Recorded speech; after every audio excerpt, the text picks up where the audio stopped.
Daily Bible Reading Day 8. Genesis chapters 36, 37, 38, 39 and 40. Mula sa Magandang Balita Biblia. Genesis chapter 36.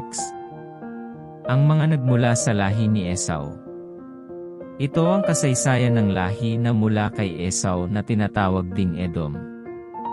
Ang napangasawa niya ay mga Kananea, si Ada, anak ni Elon na Heteo, si Aholibama, anak ni Ana at apo ni Zibeon na Hivita, at si Basemat na anak naman ni Ismael at kapatid ni Nebayot.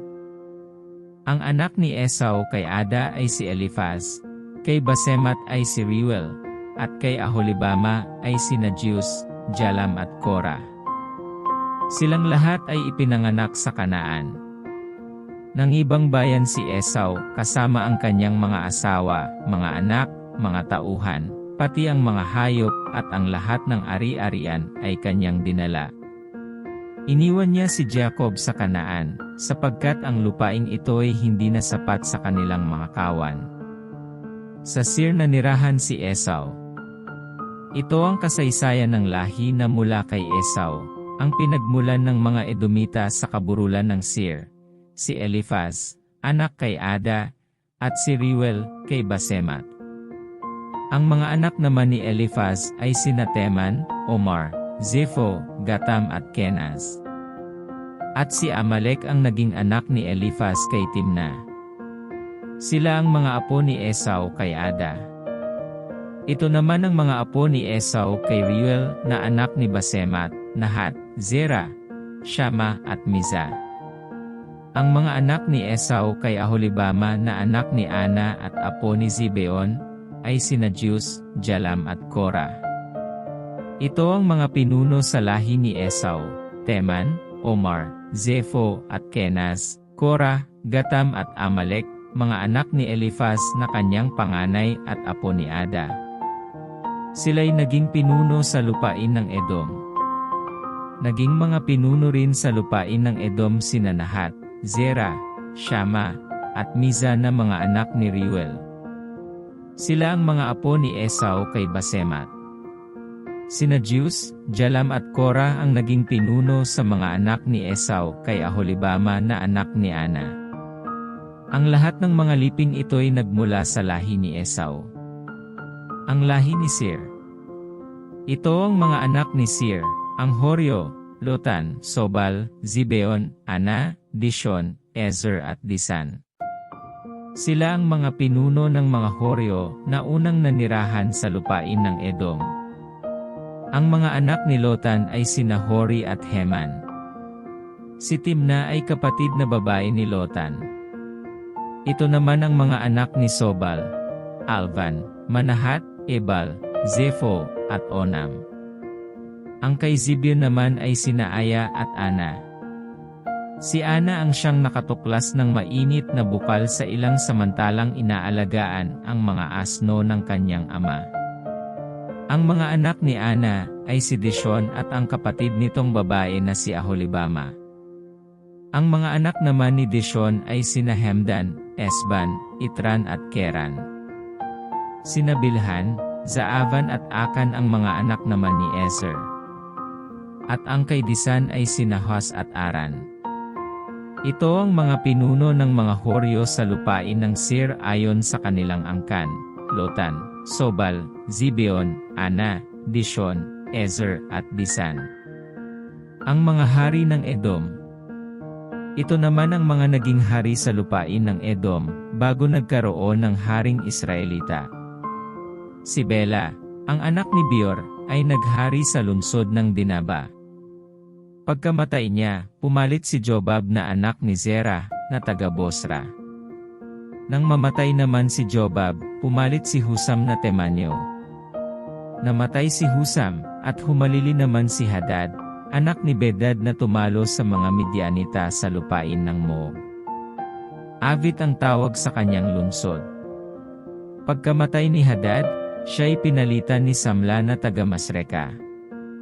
Si Sol namang taga Rehoboth sa Euphrates ang sumunod na namahala pagkamatay ni Samla. Pagkamatay ni Sol, Ang naghari ay si Baal-Hanan na anak ni Akbor. Pagkamatay ni Baal-Hanan, pumalit si Hadar. Ang pangalan ng lungsod niya ay Pau. Si Mehetabel na anak ni Matred at apo ni Mezahab ang kanyang asawa. Ito ang mga liping nagmula kay Esau ayon sa kanilang tirahan: Timna, Alva, Jetet, Aholibama, Ela, Pinon, Kenaz, Teman, Mibzar, Magdiel at Iram. Ito ang mga bansa ng Edom ayon sa kani-kanilang tirahan. Si Esau ang ninuno ng mga Edomita. Genesis chapter 37. Si Hosi at ang kanyang mga kapatid. Si Jacob ay nanatili sa Kanaan, sa lupaing tinirhan ng kanyang ama. Ito ang kasaysayan ng sambahayan ni Jacob. Nang si Hosi ay 17 taon na, nag-aalaga siya ng kawan kasama ng kanyang mga kapatid sa ama, ang mga anak ni Bilha at Zilpa, na mga asawang lingkod ng kanyang ama. Alam niya ang masasamang gawain ng kanyang mga kapatid, kaya't ang mga ito'y isinumbong niya sa kanilang ama. Mas mahal ni Israel si Hosi kaysa ibang mga anak, sapagkat matanda na siya nang ito'y isinilang. Iginawa niya ito ng damit na mahaba at may manggas.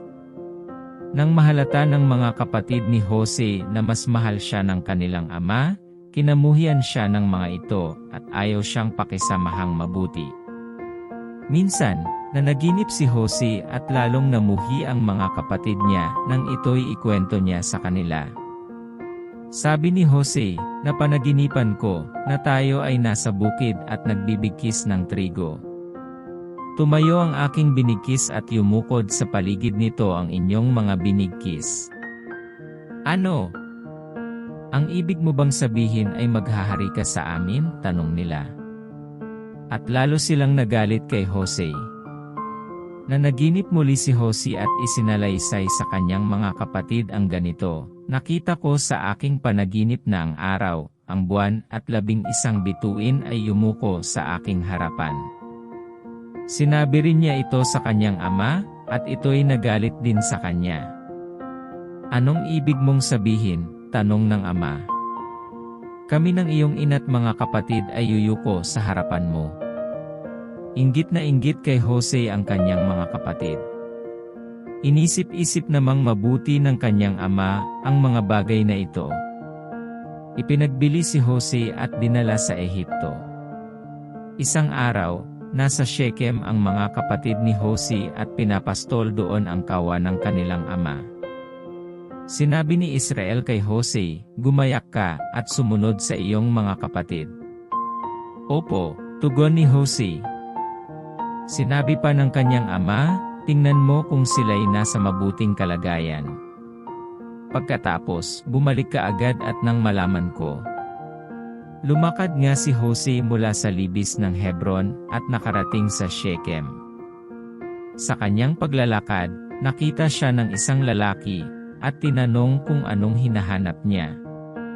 "Hinahanap ko po ang aking mga kapatid na nagpapastol ng aming kawan," sagot niya. "Saan ko po kaya sila makikita?" Sinabi ng lalaki, "Umalis na sila, at ang dinig ko'y sa Dotan pupunta." Sumunod si Hosi at natagpuan nga roon ang mga kapatid. Malayo pa'y natanaw na siya ng mga ito. Nagkaisa silang patayin siya. Sinabi nila, "Ayan na ang mahilig managinip. Patayin natin siya at ihulog sa balon, at sabihing siya'y sinila ng mabangis na hayop. Tingnan natin kung ano ang mangyayari sa kanyang mga panaginip." Narinig ito ni Ruben at binalak niyang iligtas si Hosi. Sabi niya, huwag nating patayin. Huwag natin siyang pagbuhatan ng kamay, ihulog na lamang natin sa balon. Sinabi niya ito, sapagkat ang balak niya ay iligtas ang kapatid at dalhin ito sa kanyang ama. Paglapit ni Hosi, hinubad nila ang mahabang damit nito na may manggas, at inihulog sa isang tuyong balon.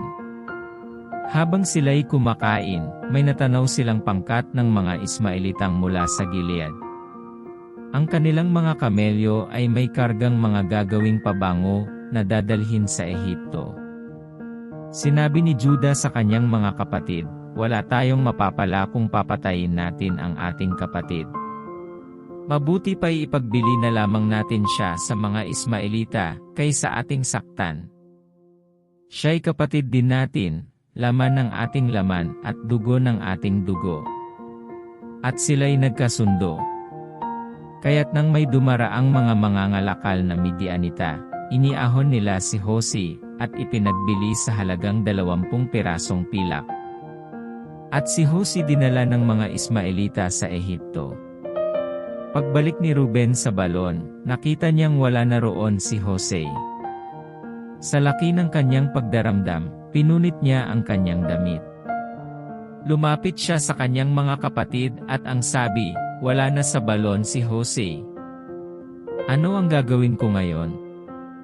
Nagpatay sila ng kambing at itinubog sa dugo nito ang hinubad na damit ni Hose. Pagkatapos, dinala nila ito sa kanilang ama at sinabi, "Nakita po namin ang damit na ito. Tingnan nga ninyo kung ito nga ang sa mahal niyong anak." Nakilala niya agad ang damit. Kanya nga ito. "Pinatay ng mabangis na hayop ang anak ko." Pihong nagkaluray-luray ang kanyang katawan. Sinira ni Jacob ang suot niyang damit at nagsuot ng damit panluksa. Ipinagluksa niya ng mahabang panahon ang nangyari sa kanyang anak. Inaliw siya ng lahat niyang mga anak, ngunit patuloy ang kanyang pamimighati. Sinabi niya, "Mapupunta ako sa daigdig ng mga patay na nagdadalamhati dahil sa pagkawala ng aking anak." Patuloy siyang nagluksa dahil kay Hose. Samantala, pagdating sa Ehipto, ipinagbili si Hose ng mga Midianita kay Potifar, isang punong kawal ng Faraon at kapitan ng mga tanod sa palasyo. Genesis chapter 38. Si Juda at si Tamar. Nang panahong iyon, humiwalay si Juda sa kanyang mga kapatid at nakipanirahan kay Hira na isang Adulamita. Napangasawa niya roon ang anak ni Sua, isang Kananeo. Nagkaanak sila ng 3 lalaki. Ang ipinangalan sa panganay, ang pangalaway Onan, at Sela naman ang pangatlo.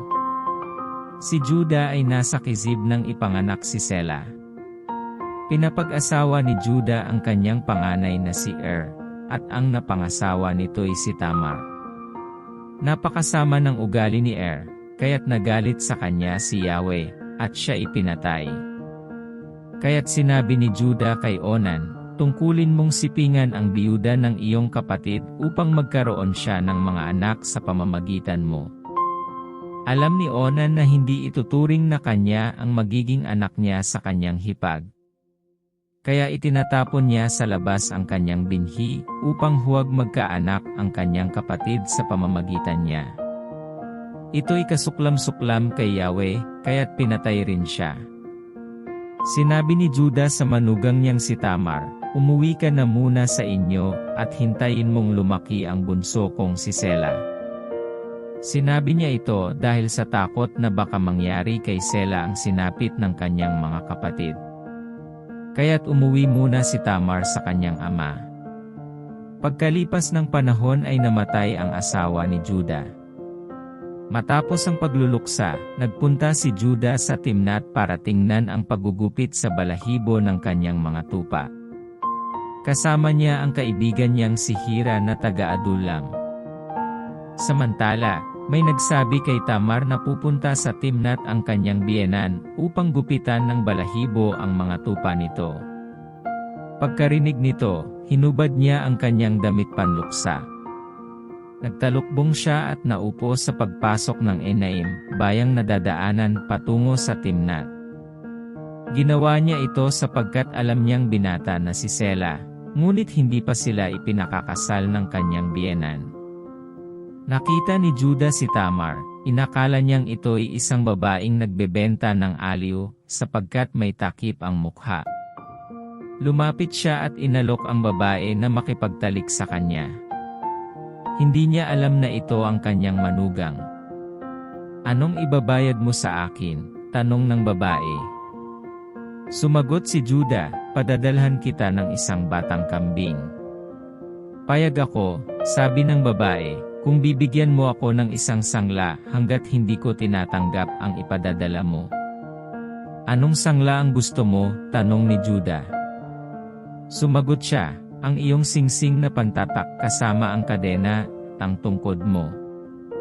Ibinigay niya ang hiningi ng babae, at sila'y nagsiping. Nagdalang tao si Tamar. Pagkatapos, umuwi siya at inalis ang kanyang talukbong at isinuot muli ang kanyang damit panluksa. Pag-uwi ni Judah, isinugo niya ang kaibigan niyang taga-Adullam upang dalhin sa babae ang ipinangako niyang kambing at bawiin naman ang iniwang sangla. Nagtanong-tanong siya sa mga lalaking taga roon, at ang sagot ng mga ito'y walang gayong babae roon. Nagbalik kay Judah ang kanyang kaibigan at sinabi ang nangyari sa kanyang lakad. Kaya't sinabi ni Judah, hayaan mo na sa kanya ang iniwan kong sangla, baka tayo'y pagtawanan pa ng mga tao. Dinala mo na sa kanya ang kambing, ngunit wala siya roon. Makaraan ng 3 buwan, may nagsabi kay Judah, ang manugang mong si Tamar ay naglaro ng apoy at ngayoy nagdadalang tao. Ilabas niyo siya at sunugin, ang utos ni Judah. Habang siya'y kinakaladkad na palabas, ipinasabi niya sa kanyang biyenan, ang may-ari ng mga ito ang ama ng aking dinadala. Tingnan mo kung kanino ang singsing, kadena at tungkod na ito. Nakilala ni Judah ang iniwan niyang sangla, kaya't sinabi niya, wala siyang kasalanan, ako ang nagkulang, dapat sana'y ipinakasal ko siya kay Sela. At hindi na niya ito muling sinipingan. Dumating ang panahon ng panganganak ni Tamar, at natuklasang kambal ang kanyang isisilang. Sa oras ng kanyang panganganak, lumabas ang kamay ng isa, at ito'y tinalian ng hilot ng pulang sinulid upang makilala ang unang inianak. Ngunit iniurong ng sanggol ang kanyang kamay at naunang lumabas ang kanyang kakambal. Sinabi ng hilot, ano't nakipagsiksikan kang palabas? Dahil dito, Fares ang ipinangalan sa bata. Ang sanggol na may taling pulang sinulid ang huling iniluwal. At ito'y pinangalan ng Zara. Genesis chapter 39. Si Hosea at ang asawa ni Potiphar. Dinala nga si Hosea sa Ehipto, at do'y ipinagbili siya ng mga Ismaelita kay Potiphar, isang Egyptyo, na pinuno sa pamahalaan ng Faraon at kapitan ng mga tanod sa palasyo. Sa buong panahon ng paglilingkod ni Hosea sa bahay ni Potiphar, ay pinatnubayan siya ni Yahweh. Anumang kanyang gawin ay nagtatagumpay. Napansin ni Potiphar na tinutulungan ni Yahweh si Hosea, kaya ginawa niya itong katiwala sa bahay at sa lahat niyang ari-arian.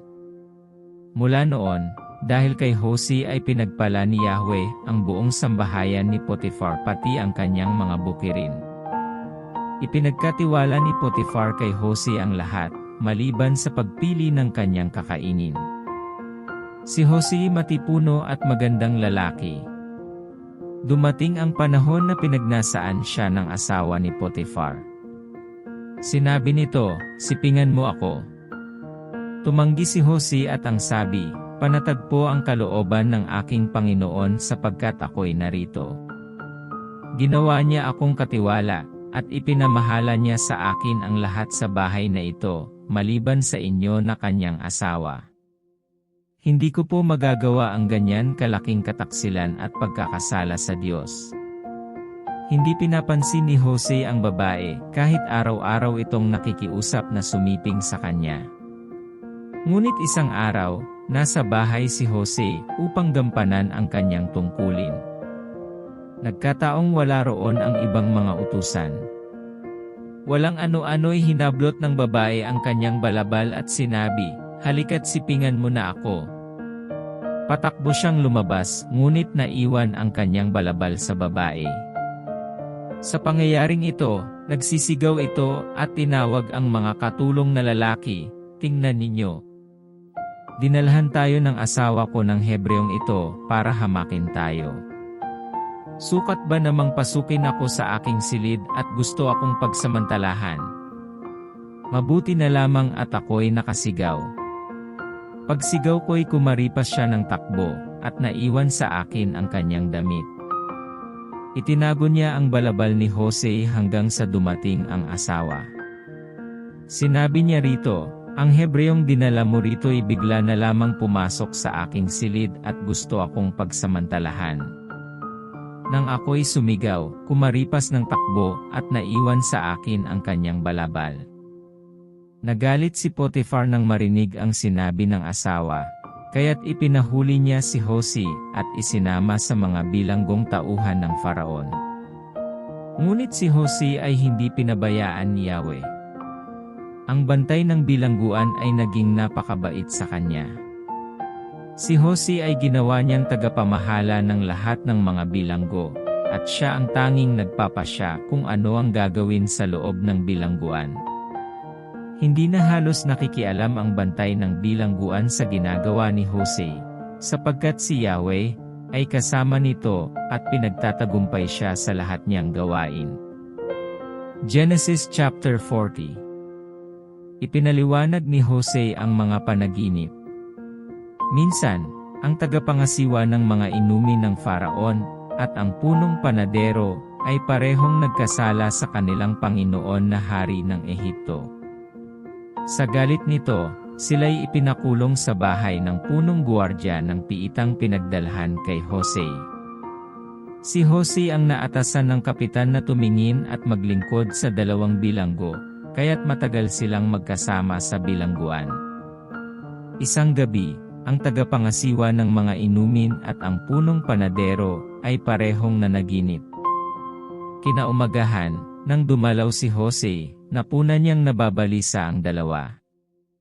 Tinanong niya kung bakit, at sila na may nagpaliwanag. Alam mo, pareho kaming nanaginip, ngunit wala ni isa mang makapagpaliwanag ng kahulugan ng mga iyon. Ang Diyos lamang ang nakapagpapaunawa sa atin ng kahulugan ng mga panaginip, sabi ni Jose. Ano ba ang napanaginipan niyo? Ang tagapangasiwa ng inumin ang unang nagsalaysay. Ang sabi nito, napanaginipan kong sa harapan ko'y may puno ng ubas na may 3 sanga. Pagsibol ng dahon nito, namulaklak na rin at kaagad na hinog ang mga bunga. Hawak ko noon ang kopa ng Faraon, kaya't pinisa ko ang ubas, at ibinigay sa Faraon. Ito ang kahulugan ng panaginip mo, sabi ni Jose. Ang 3 sanga ay 3 araw. Sa loob ng 3 araw, ipapatawag ka ng Faraon at patatawarin. Ibabalik ka sa dati mong tungkulin. Kaya, kapag naroon ka na, huwag mo naman akong kakalimutan. Banggitin mo naman ako sa Faraon at tulungan mo akong makalaya sa bilangguang ito. Ang totoo'y kinuha lamang ako sa lupain ng mga Hebreo, at wala akong nalalamang dahilan upang mabilanggo rito. Pagkakita ng punong panadero na maganda ang kahulugan ng panaginip ng kanyang kasama, sinabi nito kay Jose, ako'y nanaginip din may buhat daw akong 3 basket sa aking ulo. Sa basket na nasa ibabaw ay nakalagay ang iba't ibang pagkaing hinurno para sa Faraon, ngunit ang pagkaing iyo'y tinutukan ng mga ibon. Sinabi ni Jose, ito ang kahulugan ng panaginip mo, sa loob ng 3 araw ay ipapatawag ka rin ng Faraon at pupugutan ka. Pagkatapos, ibibitin sa kahoy ang iyong bangkay at hahayaang tukain ng mga ibon. Ang 3 araw ay kaarawan ng Faraon, at naghanda siya ng isang salusalo para sa kanyang mga kagawad. Iniharap niya sa kanyang mga panauhin ang tagapangasiwa ng mga inumin at ang punong panadero. Ibinalik niya sa tungkulin ang tagapangasiwa ng mga inumin, ngunit ipinabitay ang punong panadero. Natupad nga ang sinabi ni Jose sa dalawa, ngunit siya ay nakalimutan ng tagapangasiwa ng mga inumin. Kung nakarating ka sa bahaging ito ng video kapatid, 100-fold of blessings to you sa panunood at pakikinig ng salita ng Diyos. Up next, Daily Bible Reading Day 9. Comment down if you have a prayer request, at paki-comment na din kung hanggang saan nakarating ang video na ito. Don't forget to subscribe, like, and hit the notification bell for you to get updated on the next videos. Thank you for watching and hearing the Word of God. Stay blessed and stay connected in the presence of the Lord.